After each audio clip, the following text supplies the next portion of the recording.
Glenn Kelly, Bromley Council Staffside Secretary and a member of the National Shop Stewards National Committee, speaking in favour of the majority position. Comrades, this conference is in essence a debate of the threats we face and the response we require. As council workers know all too well, 100,000 council workers at this moment are facing the sack unless they accept cuts in terms and conditions. 100,000 will serve notice of redundancy for Christmas. And as we speak, a bonfire of our jobs and services is being prepared. It is clear that petitions, lobbies and demonstrations in and of themselves will not be enough. And what is required is strike action, and strike action on a mass scale. And that is what gives the Shop Stewards Network a unique position. And this is a battle we have been preparing for in the network for some time.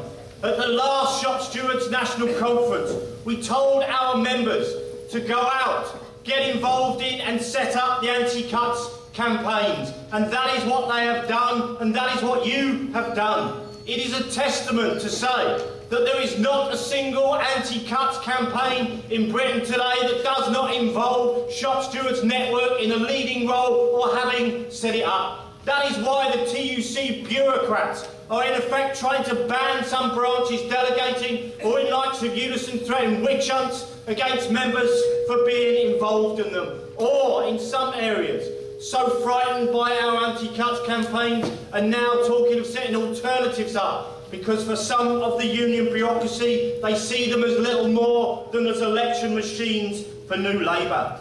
And in July, the National Committee of the Shop Stewards Network unanimously voted, including Pete, including George, to call this conference. And it then poses a question. What did they expect this conference to be? Another gathering of a platform of speakers of the great and good, where we were given great speeches and sent home warm with no strategy and no organisation. Comrades, having asked Shop Stewards Committee members to go out and set up the anti-cuts committees, it would be criminal to leave them alone, isolated, to fight borough by borough, taking on their local authorities. That is the failed method of the trade union bureaucrats, the likes of which unfortunately I have to face. And what is being proposed today, no more or no less, is the next logical step for the Shop Stewards Committee to bring and launch a campaign of and within the Shop Stewards Committee. Now others say, well, there are already other national campaigns. We have the Coalition of Resistance and Right to Work. And let me say, if it were the case that there was an established national anti-cuts campaign with a genuine strategy of defeating the cuts, I for one would say that is a perfectly legitimate position. But unfortunately, it is not the case. We have the Coalition of Resistance, only been established since November of this year, who did have a conference of a rally of the great and good with little or no democracy in it. But even they, in their own constitution, don't say that they are the campaign. He said, we will work with other campaigns to support other national campaigns, and we are support the creation of a national united anti-cuts movement. And then we have the Right to Work, which now declares itself as an anti-cuts campaign. Well, comrades, let's not forget the origins of Right to Work. It is the son of the organising and fighting trade union conference, whatever happened to that.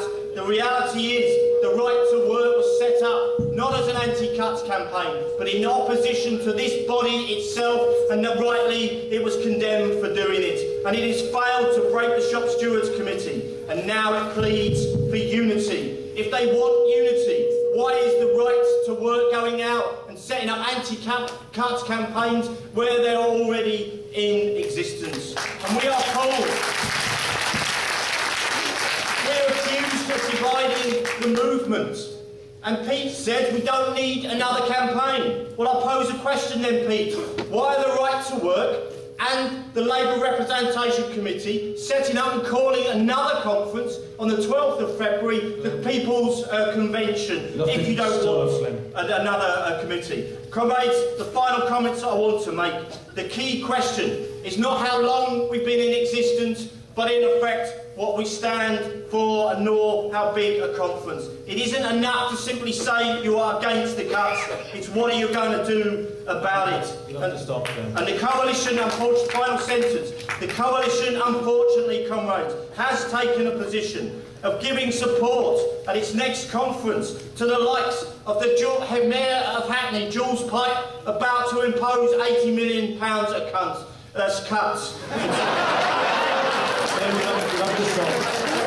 Comrades, we need a united campaign, but one that stands full square of not simply saying you're against the cuts, but organising and fighting against it. I urge you to support the majority position.